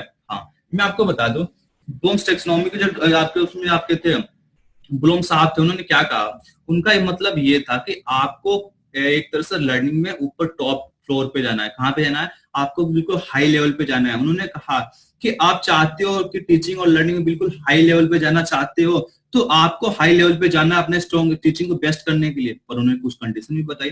अब उन्होंने कंडीशन क्या बताई? भाई आप 3 हाई लेवल पे जाना चाहते हो। उन्होंने क्या किया था, इसको 2 भाग में डिवाइड कर दिया था। एक को नाम दिया था उन्होंने ये और ये और ये, यानी कि जो नीचे के 3 है उन्होंने इसका नाम दिया लो लेवल, और ऊपर के 3 लेवल को नाम दिया हाई लेवल। उन्होंने कहा अगर आप हाई लेवल पे जाना चाहते हो तो आपको लो लेवल में जो एक तरह से जो स्टेप है, जो लेवल है, आपको उसको पार करना पड़ेगा। आप डायरेक्टली हाई लेवल पे नहीं जा सकते हो, ठीक है। तो अगर आपको चाहते हो हाई लेवल पे जाना तो आपके नीचे के कॉन्सेप्ट आपको क्लियर होना चाहिए। अगर नीचे के लेवल आप पार करोगे तभी आप हाई लेवल पे जाओगे, शायद आपको चीजें क्लियर होगी। आपको चीजें पता नहीं है, आपको याद करना है क्या चीज है, क्या चीज, आपको नॉलेज ही नहीं है, आपको इसके बारे में पता नहीं है, तो आप आगे कैसे बढ़ोगे। यहाँ पे आपने चीजों को समझ लिया, क्या चीजों को आपने जान लिया यहाँ पे, ठीक है। अब आपने चीजों को जान लिया, ए फॉर एप्पल वगैरह आपने जान लिया। अब समझोगे ना, यहाँ पे आपने एबीसीडी जान गया। अब आपको पता नहीं है ना एबीसीडी क्या है, तो यहाँ पे आपने क्या सोचा, ए फॉर एप्पल होता है, बी फॉर बॉल होता है। आपने यहाँ पे समझना स्टार्ट कर दिया, भाई अब ऐसे होते हैं। आपने क्या किया, अब अपने एबीसीडी को आपने क्या किया, वर्ड बनाया, उसको आपने अप्लाई करना स्टार्ट कर दिया। अप्लाई तो कर दिया, तो आप एक दूसरे को फिर एनालाइज करोगे कि क्या चीज सही है, जांच पड़ताल करोगे। जांच पड़ताल एक तरह से कर लिया उसको, तो आप उसको एक तरह से इवैल्यूएट करो, उसके लेवल की जांच करोगे। यहाँ पे एनालिसिस किया आपने, क्या गलती है, उसके बाद क्या किया आपने, किसको इवैल्यूएट कर दिया, उसके लेवल की जांच करोगे। अब आप नीचे के 5 स्टेप में इतने एक सफिशिएंट हो गए, बिल्कुल बेस्ट हो गए हो, तो आप लास्ट में इतने आप लायक बन चुके हो कि आप कुछ नया बना सकते हो, कुछ नया क्रिएट कर सकते हो। क्यों? क्योंकि नीचे के आपके 5 लेवल बिल्कुल कॉन्सेप्ट क्लियर है, तो आपके अंदर इतना टैलेंट आ गया कि कुछ आप नया चीज क्रिएट कर सकते हो। तो लास्ट आपका है क्रिएटिंग। ये आपका कौन सा, ये आपका 2001 वाला मॉडल है, कौन सा, ये आपका रिवाइज्ड वाला है। तो शायद आपको चीजें क्लियर हो गई होगी, चाहे रिवाइज्ड हो चाहे नॉर्मल हो, दोनों में आपके 6 स्टेप थे। क्लियर है? आगे देखते हैं अगला क्वेश्चन। अगला क्वेश्चन आपके सामने है, what is the lower level of cognitive domain of Bloom's taxonomy new version. यहाँ पर बात कर रहे हैं न्यू वर्जन की, तो आपको पता होना चाहिए कि न्यू वर्जन कब आया। तो न्यू वर्जन आया था 2001 में, और पहले वाला वर्जन कब रिलीज हुआ था, वो था 1956 में। तो यहाँ पे बात हो रही है नए वर्जन की, और नए वर्जन में क्या पूछ रहा है कि लोएस्ट लेवल, ठीक है, lowest level of cognitive domain. Cognitive मतलब संज्ञानात्मक पक्ष में सबसे जो निचला लेवल होता है वो कौन सा होगा। तो आपके सामने ऑप्शन है क्रिएटिव, क्रिएट, दूसरा ऑप्शन है रिमेम्बरिंग, तीसरा ऑप्शन है आपका एनालिसिस, और फोर्थ ऑप्शन है आपका अंडरस्टैंडिंग। तो जल्दी से आंसर दे कमेंट सेक्शन में। किसी का भी गलत नहीं होना चाहिए। अभी मैंने आपको जवाब दिया था, अभी मैंने डायग्राम दिखाया था, उसमें आपके नीचे के लेवल थे, उसमें आपने देखे होंगे वहां पे। अगर नहीं देखे तो मैं आपको डायग्राम दोबारा दिखाता हूँ, यहाँ पे देखो आप। तो ये आपका रिवाइज्ड वाला है, क्या है, ये आपका रिवाइज्ड ब्लूम्स टैक्सोनॉमी है, ठीक है। जब आप देखना आईएनजी आ रहा है ना, तो आप समझ जाना रिवाइज्ड है। या फिर अगर आईएनजी अगर नहीं आ रहा है तो कोई दिक्कत नहीं है। अगर नीचे आपका रिमेम्बरिंग आ रहा, ठीक है, तो आप समझना रिवाइज्ड है। और जो पुराना वाला था वहां पे आपका नॉलेज आएगा, यहाँ पे क्या आएगा, नॉलेज आएगा। बाकी आपको कुछ दिक्कत है नहीं। एनआईजी अगर नहीं भी मेंशन है तो आप यहाँ पे फोकस कर सकते हो, किस पे, रिमेम्बरिंग पे। अगर रिमेम्बर लिखा हुआ है तो आपका कौन सा रिवाइज्ड है, अगर जो पुराना वाला है वहां पे नॉलेज होगा। तो यहाँ पे पूछ ला आपका सबसे नीचे का लेवल कौन सा है, सबसे नीचे का लेवल कौन सा है इसमें, ठीक है। सबसे नीचे का लेवल, सबसे नीचे देखो कौन सा है, सबसे नीचे आपका कौन सा है, रिमेम्बरिंग है। तो यहाँ पे देखो आपका कौन सा है, कौन सा ऑप्शन पे है, तो ये आपका ऑप्शन नंबर बी पे है, तो इसका हो जाएगा आपका रिमेम्बरिंग हो जाएगा। शायद आपको चीजें क्लियर है। अगर आपसे ये पूछ लिया जाए कि सबसे लास्ट स्टेप कौन सा है, तो लास्ट स्टेप से आपका कौन सा है, क्रिएटिंग, यानी कि क्रिएट। शायद आपको चीजें, आपसे बीच वाला नहीं पूछता, ज्यादातर आपसे पूछेगा नीचे का पूछेगा, ऊपर का पूछेगा, आपके लेवल पूछ लेगा, ठीक है। शायद आपको चीजें यहाँ पे क्लियर होगी। आगे देखते हैं अगला क्वेश्चन। अगला क्वेश्चन है आपका, fourth level name Kirkpatrick's evolution model. इसका मतलब है क्रिकपैट्रिक का जो इवोल्यूशन मॉडल होता है उसके अंदर जो लास्ट वाला, सबसे पहले तो पता होना चाहिए आपको कितने लेवल्स होते हैं क्रिकपैट्रिक के इवोल्यूशन मॉडल में।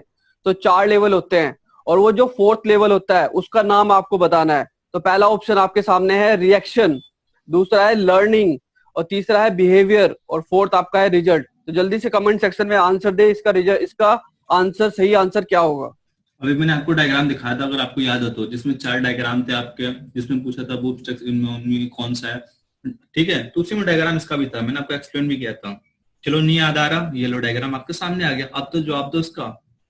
यहाँ पे देखो, सबसे पहले पूछता है कितने लेवल है, कितने लेवल है, 1 2 3 4, कितने लेवल है, 4 लेवल है। आपसे पूछ लिया जाता है कंपैरेटिव इवोल्यूशन मॉडल हम कहाँ पे जाते यूज करते हैं, तो जो आपका एडी मॉडल है ना, एडी मॉडल आप उसके हर स्टेप में यूज करते हो। आपसे क्वेश्चन भी पूछ लेता है कंपैरेटिव इवोल्यूशन मॉडल कहाँ यूज करते हो, हम इसको ज्यादातर यूज कहाँ पे करते हैं, एडी मॉडल आपके साथ जुड़ा हुआ है।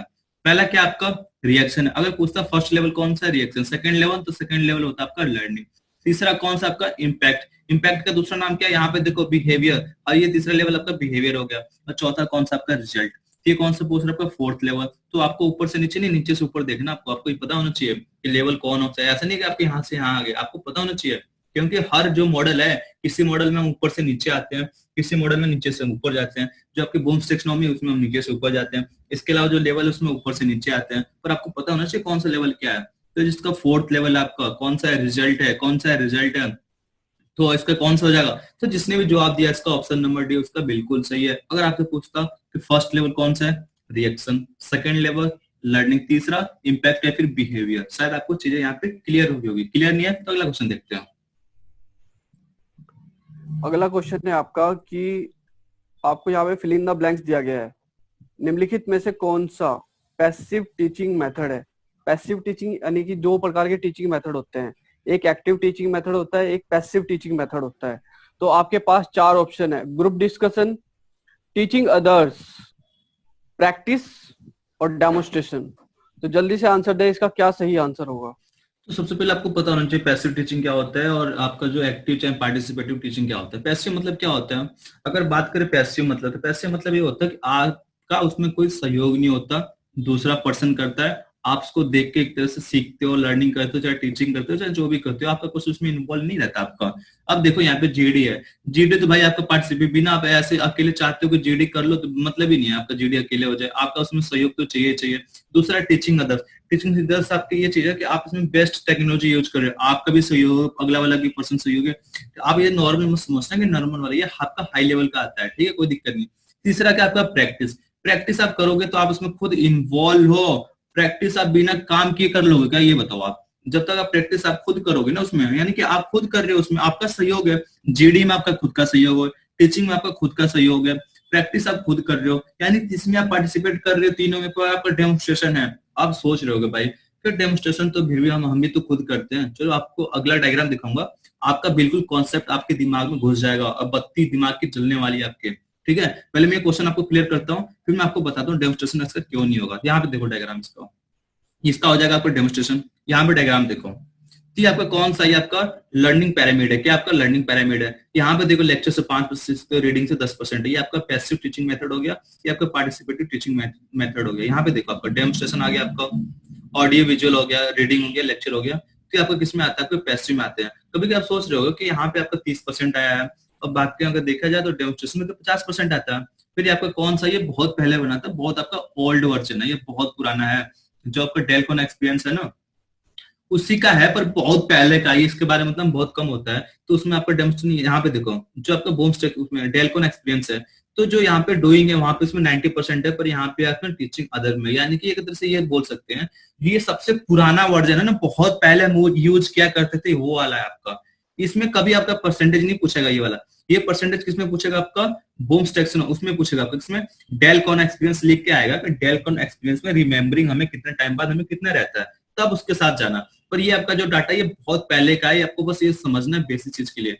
तो पैसिव में आपका ये आ जाएंगे, ये देखो डेमोस्ट्रेशन, आप सोच रहे हो डेमोस्ट्रेशन तो नहीं होना चाहिए, बाकी चीज तो हो जाएगा। अभी मैं आपको आगे वाले डायग्राम में आपको क्लियर करने वाला हूँ। जीडी आप इन्वॉल्व रहते हो, प्रैक्टिस आप खुद करते हो, या फिर टीचिंग अदर आपके पार्टिसिपेटरी या फिर एक्टिव में आ जाएंगे, ये आपका पैसिव में आ जाएगा। तो इसका हो जाएगा आपका डेमोस्ट्रेशन। अगला डायग्राम देखो, यहाँ पे आपको चीजें और क्लियर हो जाएगी। यहाँ पे देखो आप, यहाँ पे आप सोच रहे हो डेमोस्ट्रेशन प्लान आपका जो डेमोस्ट्रेशन है आपका एक्टिव में क्यों नहीं आएगा। यहाँ पे देखो आप, यहाँ पे क्या मेंशन है, वॉच ए डेमोस्ट्रेशन। इसका क्या मतलब है, इसका मतलब ये है भाई कि आप डेमोस्ट्रेशन को देख रहे हो। जो ये मॉडल है आपका कौन सा, जो आपका कौन सा डेल कॉन एक्सपीरियंस है, तो इसमें जो डेमोस्ट्रेशन के बारे में बात किया इसने आपको सोइंग के बारे में बात नहीं कर रहा। आप सो नहीं कर रहे हो, आप क्या कर रहे हो, वॉच कर रहे हो, आप चीजों को देख रहे हो भाई। जब आप देख रहे हो डेमोस्ट्रेशन तो आपका ये पैसिव लर्निंग है। हाँ, अगर यहाँ पे वॉच नहीं होता, सोइंग होता, तो किसके साथ जाते आप जाते किसके साथ, तो आप जाते एक्टिव लर्निंग के साथ। पर यहाँ पे ऐसा नहीं है, यहाँ पे क्या है, वॉच, आप डेमोस्ट्रेशन, आप दूसरा बंदा पर्सन कर रहे हो, आप देख रहे हो, आप पार्टिसिपेट नहीं कर रहे हो। पार्टिसिपेट कहाँ पे कर रहे हो, आप यहाँ पे करते हो 70% वाले में करते हो, 90% वाले में करते हो। यानी जब जीडी करोगे आप, एक तरह से आप प्रैक्टिस करोगे, यानी चीजों को बोल भी रहे हो, लिख रहे हो, प्रैक्टिस करोगे, पार्टिसिपेट करोगे, वर्कशॉप पे काम कर रही है, आपका हो जाएगा। ठीक है, आपके सामने कोई मॉडल वगैरह दिखाया गया था, आपको तुमने थोड़ा समझा उसके बारे में, तो ये चीज हो गया। और जो सबसे 90% जब चीजों को देखो टू द रियल थिंग, बिल्कुल आपका जो सोच होता है बिल्कुल रियल होता है। जब चीजों को खुद करते हो तो आपका आता है डायरेक्ट पर्पजफुल एक्सपीरियंस में।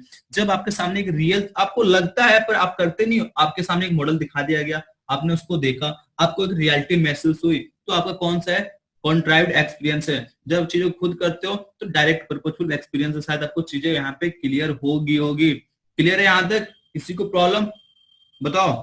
यहाँ पे फोकस मत करना, ये डिफाइन और ये जो डिफाइन है ना आपका, ये डिफाइन यहाँ पे मेंशन गलत है, ये जो डायग्राम ये वाला जो मेंशन गलत है। बाकी आपके जो एनालाइज है ये बिल्कुल सही है, क्रिएट बिल्कुल सही है, इवोल्यूशन बिल्कुल सही है, और ये डिफाइन आपको हटा देना है यहाँ पे। ठीक है, स्टैंडर्ड वाली किताब में डिफाइन आपका यहाँ पे आएगा, फर्स्ट वाले स्टेप में डिफाइन आपका यहाँ पे नहीं आएगा। आपसे क्वेश्चन पूछ लेते डिफाइन आपका किस में आएगा, तो रीड में आएगा। आपसे पूछ ले जाएगा एनालाइज और इवोल्यूट या फिर क्रिएट किस में आएगा, तो आपका किस में आता है, नीचे वाले स्टेप में आते हैं। कहाँ पे, डायरेक्ट पर्पजफुल एक्सपीरियंस में। डेमोस्ट्रेट, अप्लाई और प्रैक्टिस किस में आते हैं, तो डेमोस्ट्रेशन में आएगा आपका, एग्जिबिट में आएगा, और वॉच वीडियो में आएगा। अब पिक्चर यहाँ पे देखो, ये चीजें आप क्या कर रहे हो, रीड कर रहे हो, ये सुन रहे हो, इमेज आप देख रहे हो, वीडियो आप वॉच कर रहे हो, एग्जिबिट आप एक तरह से अटेंड कर रहे हो ना, उसको एक तरह से अटेंड कर रहे हो। वहां पे म्यूजियम में आप गए, वहां पे क्या बहुत सी वहां प्रदर्शनी की गई है, आप साइड पे गए, वहां चीजों को विजिट किया आपने, चीजों को अटेंड किया आपने, देखा वहां पे चीजों को समझा, वहां पे डेमोस्ट्रेशन कराया जा रहा है, आप चीजों को वॉच कर रहे हो, आप सो नहीं कर रहे हो, आप वॉच कर रहे हो, तो आप चीजों को देख रहे हो।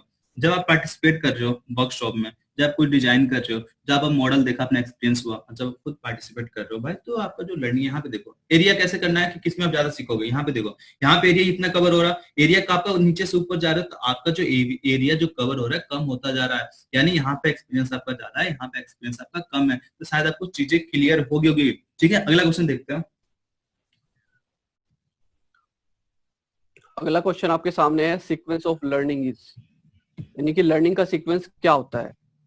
पहला ऑप्शन है क्रिएट द नीड को क्रिएट करें, दूसरा गोल अचीव करें, तीसरा गैदर इंफॉर्मेशन, गैदर मतलब इकट्ठा करना, जानकारी को इकट्ठा करें, और फोर्थ आपका है एक्टिविटीज। तो यहाँ पर आपको इनको सीक्वेंस में लगाना है। तो जल्दी से आंसर बताएं, इसका क्या आंसर हो सकता है। सबसे पहले आपको पता होना चाहिए लर्निंग क्या होता है। सबसे पूछते हैं आपका लर्निंग क्या है, तो क्या चीज होता है, एक तरह से डायनेमिक और कैसा प्रोसेस होता है, एक तरह से लर्निंग डायनेमिक और कंटिन्यूअस प्रोसेस होता है। सबसे पहले आपको ये पता होना चाहिए। दूसरा बात क्या है कि लर्निंग को सीक्वेंस होते हैं ना, आप ऐसा थोड़ी कि अंधा करना स्टार्ट कर दोगे, ऐसा नहीं है। तो आपके पास 4 ऑप्शन है, इसको सिस्टमेटिक अरेंज करो, इसका जवाब दो क्या होगा इसका, जल्दी जी क्या होगा इसका। तो जिसने भी इसका जवाब दिया ऑप्शन नंबर ए, उसका बिल्कुल सही है। आप सोच रहे हो क्या हुआ, चलो मैं आपको यहाँ पे अगले डायग्राम में एक्सप्लेन करने वाला हूँ।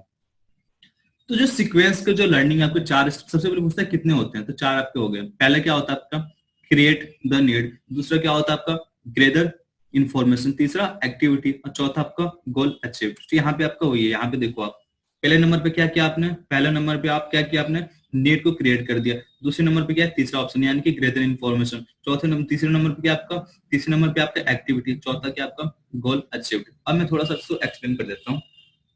सबसे पहले जो आपकी नीड है, ठीक है, आप उसको क्रिएट करना है। आपको जो आपकी रिक्वायरमेंट है, जो आपकी आवश्यकता है, आप उसको क्रिएट करना, उसको अवश्य बनाए। आपने कोई नीड अपने इकट्ठा कर लिया, क्रिएट कर लिया, तो आप चाहोगे ना कि आप आपकी जो नीड है, आपने जो क्रिएट किया, आप चाहते हो ना उस एक्टिविटी करके मैं उसको गोल को प्राप्त कर लूं। तो उसके बारे में क्या करना है, आपको जानकारी इकट्ठी करनी है, यानी ग्रेटर इन्फॉर्मेशन। जितनी भी जानकारी मिल रही है आपके गोल को प्राप्त करने के लिए, आपको जानकारी लेनी है। आपने जानकारी ले लिया, आपने जानकारी लेने के बाद आप एक्टिविटी करोगे ना उस गोल को प्राप्त करने के लिए। बिना एक्टिविटी के कैसे कर लोगे आप? मैं आपको पढ़ा रहा हूँ, आपने क्या किया, आपकी नीड क्या है, पेपर में एक तरह से हाई 100 में 100 नंबर लाना। तो आपने सबसे पहले देखा ना कि कौन सी किताब में पढ़ूं, कौन सी किताब में ना पढ़ी, इतनी सारी किताब है, कौन सी साइट पे विजिट करूं, क्योंकि यूट्यूब पे भी तो हजारों चैनल है आपके पीओटी के लिए। यहाँ पे कुछ अलग पढ़ाया जा रहा है, वहां पे अलग पढ़ाया जा रहा है। तो आपने क्या किया, एक तरह से इन्फॉर्मेशन प्राप्त किया कि किस चैनल पर बढ़िया पढ़ाया, क्या जीपी क्लासेस में बढ़िया पढ़ाया जा रहा है, कौन सी क्लासेस में आपको बढ़िया पढ़ाया जा रहा है। ठीक है, अगर आपको लगता है कि जीपी क्लासेस में बेस्ट पढ़ाया जा रहा है तो कमेंट बॉक्स में मैसेज कर सकते हो। तो आपने क्या किया, एक तरह से ग्रेटर इन्फॉर्मेशन, आपने जानकारी इकट्ठा किया तो किस चैनल पे आपको बेस्ट इन्फॉर्मेशन दिया जा रहा है। अब आगे हमारे साथ यहाँ पे जुड़ गया, आप यहाँ पे हमारे साथ जुड़ के एक्टिविटी कर रहे हो, मैं आपको सिखा रहा हूँ, आप भी सीख रहे हो, तो हम क्या मिल रहे हैं, हम दोनों मिलकर यहाँ पे एक्टिविटी कर रहे हैं। एक्टिविटी आप भी कर रहे हो, हम भी कर रहे हैं, तो हमारा जो आपका जो गोल है पेपर जो क्रैक करने का, तो यहाँ पे आपका गोल क्या हो जाएगा, बिल्कुल अचीव हो जाएगा। शायद आपको चीजें यहाँ पे क्लियर है। तो आपके 4 सीक्वेंस होते हैं लर्निंग के। आप सीखना चाहते हो तो आपने सबसे पहले आपका पेपर निकालना, आपने पेपर आपके सामने दिख रहा, आपने सर्च किया कि कौन से चैनल पे आपको पढ़ाया जा रहा है, तो ग्रेटर इन्फॉर्मेशन। आपने एक्टिविटी किया, आपने मेरे चैनल सब्सक्राइब किया, मुझे लाइक किया, जिससे मैं भी मोटिवेट हुआ, आपने मेरे क्लास अटेंड किया, आपने एक्टिविटी की चीजों को सीखा, और सीखने के बाद अपना अप्लाई करके क्या किया, जो आपका जो गोल है, जो आपका पेपर लास्ट स्टेप, अभी पेपर होने वाला ना आपका, तो गोल आपका अचीव हो जाएगा, आपका जो लक्ष्य आपका प्राप्त हो जाएगा। अगला क्वेश्चन देखते हैं। अगला क्वेश्चन आपका है, सेंसेशन इज द, सेंसेशन कैसा प्रोसेस होता है? तो आपका ऑप्शन है सब्जेक्टिव प्रोसेस होता है, ऑब्जेक्टिव प्रोसेस, सब्जेक्टिव और ऑब्जेक्टिव दोनों प्रोसेस, और तीसरा आपका ऑप्शन है ऑल ऑफ दीज। तो जल्दी से आंसर दे लाइव चैट सेक्शन में। तो सेंसेशन मतलब होता है संवेदना। आपको सबसे पहले पता होना चाहिए सेंसेशन किसे कहते हैं। तो जो आपके सेंस ऑर्गन है उनके एक्टिवेशन के अवेयरनेस को, यानी कि उनके एक्टिवेशन की जागरूकता को हम क्या बोलते हैं, सेंसेशन कहते हैं। तो आपको पता होना चाहिए आपके जो सेंस ऑर्गन है, अगर उस चीजों को बस बताएंगे कि वस्तु ठंडी है, गर्म है, चाहिए बता देंगे कि क्या चीज है क्या चीज नहीं है, तो आपका सेंसेशन है वो, यानी कि एक तरह से सब्जेक्ट के बारे में बता रहे हो। पर अगर हम बात करें ऑब्जेक्ट के बारे में, तो ऑब्जेक्ट क्या है, वो बताएंगे ठंडी है तो कितनी ठंडी है, ये वस्तु अगर गर्म है तो इसका टेम्परेचर कितना है, कितना गर्म है, ये कौन सी कलर का है, इसका कलर क्या है, इसके गुण क्या है, इसके प्रॉपर्टी क्या है। तो आपका क्या है, वो आपका ऑब्जेक्टिव हो गया। पर जो आपका सेंसेशन है बस ये बताता है ये वस्तु है तो ये वस्तु ठंडी है, गर्म है, ये क्या यहाँ पे आवाज आ रहा, यहाँ पे क्या मूवी चल रही है, बस ये बताते हैं आपको, बस ऑब्जेक्ट सब्जेक्टिव बताते हैं ये चीज क्या है। बाकी क्या कलर है उसका, क्या कितना गर्म है, कितना ठंडा है, क्या चीज है, वो कुछ नहीं बताता आपका। ये काम कौन कर सकता है, ये काम करता है आपका परसेप्शन, यानी कि ज्ञान बोध करता है। क्या करता है, परसेप्शन, यानी कि ज्ञान बोध करता है। तो क्वेश्चन आपसे ये आपसे कि सेंसेशन क्या होता है, तो जिसने भी जवाब दिया इसका ऑप्शन नंबर है उसका बिल्कुल सही है। अगर कोई चाहता है किताब पढ़कर रट्टा मार के जवाब दे दे तो मतलब ही नहीं बनता जवाब देते हो। जब तक उसका बेसिक क्लियर नहीं होगा ना, इस क्वेश्चन का जवाब दे ही नहीं सकता वो। तो आपको पता नहीं चाहिए सेंसेशन क्या है, परसेप्शन क्या है। अगला क्वेश्चन देखते हैं। यहाँ पे देखो, मैंने आपको चीजों को क्लियर करने के लिए एक साथ रख दिया। एक होता है हमारा सेंसेशन, जिससे हम क्या बोलते हैं, संवेदना। दूसरा होता है परसेप्शन, यानी कि ज्ञान बोध। क्या ज्ञान बोध, जो आपके अंदर का जो ज्ञान बोध है, यहाँ पे क्या देखो, ज्ञान बोध को हम परसेप्शन बोलते हैं और इसे बोलते हैं संवेदना। तो सेंसेशन क्या है, एक तरह से सब्जेक्टिव प्रोसेस है। ये बस वस्तु को जानती है कि ये वस्तु ये चीज है, ये वस्तु ये। जबकि जो दूसरा आपका कौन सा परसेप्शन, यानी ज्ञान बोध, ये उसके सापेक्ष आपको ज्ञान को बताता है कि वस्तु का कलर क्या है, क्या चीज नहीं है, कितना ठंडा है तो है, कितना, सब कुछ बताता है आपको। एक तरह से ज्ञान बोध जो है ये कैसा आपका एक तरह से रिप्रेजेंटिंग प्रोसेस है। कैसा आपसे पेपर में पूछ लेता है कि आपका सेंसेशन जो है कैसा है, आपका प्रेजेंटिंग है या फिर आपका प्रेजेंटेटिव है या फिर रिप्रेजेंटिंग है। तो ये आपका क्या है, प्रतिनिधित्व करने की प्रक्रिया है या फिर रिप्रेजेंटिंग प्रोसेस है। पर आपका जो परसेप्शन है ये आपका प्रेजेंटेटिव प्रोसेस है, यानी कि प्रस्तुतिकरण का। आपसे पेपर में पूछ लेता है, ये भी बहुत अच्छा क्वेश्चन है। और ये चीजों को क्या करता है, एक तरह से वस्तु की आभास करता है, उसके ऑब्जेक्ट को सेंस करता है, ऑब्जेक्टिविटी नहीं, उसके ऑब्जेक्ट को सेंस करता है। पर जो दूसरा हमारा है कौन सा परसेप्शन, ये आपके ऑब्जेक्ट के ऑब्जेक्टिविटी को बताता है, किसके ऑब्जेक्टिविटी को बताता है, यानी कि उसके बारे में ज्ञान प्राप्त करने की कोशिश करता है, ये ज्ञान प्राप्त करने की आभास करता है, बस ये बताता है ये चीज है ये चीज नहीं है। पर ये नॉलेज जो इकट्ठा करती है आपका परसेप्शन कहता है। ऑब्जेक्टिविटी आपका परसेप्शन, सब्जेक्टिविटी आपका ससेशन, ये आपका रिप्रेजेंटिंग है, ये आपका प्रेजेंटिंग है। शायद आप कुछ चीजें यहाँ पे क्लियर है। आगे देखते हैं अगला क्वेश्चन। अगला क्वेश्चन है आपका, in which year guidelines for setting up of ITOT were issued. यानी कि जो आईटीओटी है, institute of training of trainers, इसके लिए जो गाइडलाइंस जारी की गई वो किस सन में की गई? तो पहला ऑप्शन आपका जनवरी 2012, दूसरा ऑप्शन है मार्च 2013, थर्ड ऑप्शन है अप्रैल 2014 और फोर्थ ऑप्शन है अगस्त 2015। तो जल्दी से आंसर दे, इसका क्या आंसर हो सकता है? जल्दी जवाब दो, इसका क्या होगा? क्या ये होगा बी सी डी? जल्दी कमेंट बॉक्स में जवाब नहीं आ रहा किसके हो, जिसका आएगा मैं उसका नाम बोलने वाला हूं फटाफट। तो आप चाहते हो, आपका नाम सुनना चाहते हो यार? नाम से कुछ नहीं रखा यार, नाम बाद में बोल दो, कोई दिक्कत नहीं, इससे कोई मतलब नहीं। आपको चीजें दिमाग में बैठनी चाहिए कि आप एक बार यहाँ पढ़ो, अब पेपर में आपके सामने पेपर में क्वेश्चन आ जाए आपके पीओटी में, तो आपको सोचने की जरूरत ना पड़े। यानी कि देखो मैंने अभी क्या कराया, 1 घंटे के पेपर मैंने 50 क्वेश्चन कराया, बिल्कुल वैसे पेपर आएंगे आपके यहाँ। इतना डिफिकल्ट पेपर देने के बाद भी, टफ पेपर देने के बाद भी आपने क्या किया, 20 मिनट पेपर को सॉल्व कर दिया, आधे घंटे में कर दिया। पर भाई पीओटी के पेपर तो आपका 2.5 घंटे का है, 3 घंटे का है। अगर आप वहां पे 1 घंटे में आधे घंटे में करके बैठ जाओगे 50 क्वेश्चन, तो क्या 1.5 घंटे वहां पे क्या करोगे बताओ? सोच के देखो। यानी कि आप एक तरफ से क्या कर रहे हो, एक्यूरेसी लेके आ रहे हो, एक्यूरेसी के साथ आप टाइम मैनेजमेंट भी कर रहे हो, तो बहुत बड़ी बात है ये कि आप 2.5 घंटे के पेपर को 20 मिनट में, 2.5 घंटे में, 30 मिनट में कर रहे हो। 2.5 घंटे के पेपर 30 मिनट में, सोच के देखो आप कितने स्ट्रॉन्ग हो, कितना माइंडेड हो रहे हो। ठीक है, तो इसके लिए आपको प्रैक्टिस करना पड़ेगा। तो ये क्वेश्चन क्या पूछ रहा है आपका कि आईटीओटी है, इसकी स्थापना की गाइडलाइन कब जारी की गई थी? अगर आप इसकी कहानी पूरा अच्छे से बताऊंगा, इसका जवाब जिसने भी जवाब दिया है ये, यानी कि जनवरी 2012, उसका बिल्कुल सही है। पर अगर आप डिटेल्स में पढ़ोगे ना इसके बारे में, आईटीओटी की पूरा अगर कहानी पढ़ोगे, तो ये कब आ गया था मार्केट में आपके? स्टार्टिंग में ये आ गया था आपका नवंबर 2011 में आना स्टार्ट हो गया था। पर किस टाइम पे आपकी गाइडलाइन जारी की गई थी? तो की थी जनवरी 2012 में। पर एक तरह से देखा जाए तो कब इस पे बारे में बात करना स्टार्ट हो गया था? तो नवंबर 2011 में शुरू हो गया था। शायद आपको चीजें यहाँ पे क्लियर हो गई। पर जाना किसके साथ? आपको जाना है जनवरी 2012। क्लियर है? आगे देखते हैं अगला क्वेश्चन। अगला क्वेश्चन है आपका, फिजिकल डिफरेंस में हेल्थ से संबंधित है। तो निम्नलिखित में से कौन सा हेल्थ से संबंधित है? फिजिकल डिफरेंस में हेल्थ से संबंधित है।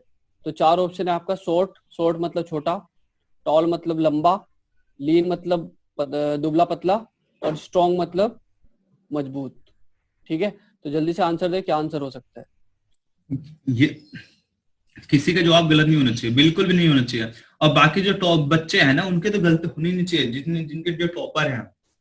ठीक है, और जिनका भी नाम नहीं है लिस्ट में, उनको एक तरह से डिमोटिवेट नहीं होना है। आपको ये सोचना है कोई दिक्कत नहीं यार, यहाँ पे गलत ऊपर नीचे नंबर तो आपके आते रहते हैं, कोई दिक्कत नहीं है। पर आपका जो फाइनल पेपर है, आप बिल्कुल, आप जब यहाँ पे आप 80% लेके आ रहे हो, तो मैं इतना मैं फिक्स कर सकता हूँ, फाइनल पेपर में आपके 100 में 90 नंबर से कम नहीं रहेंगे।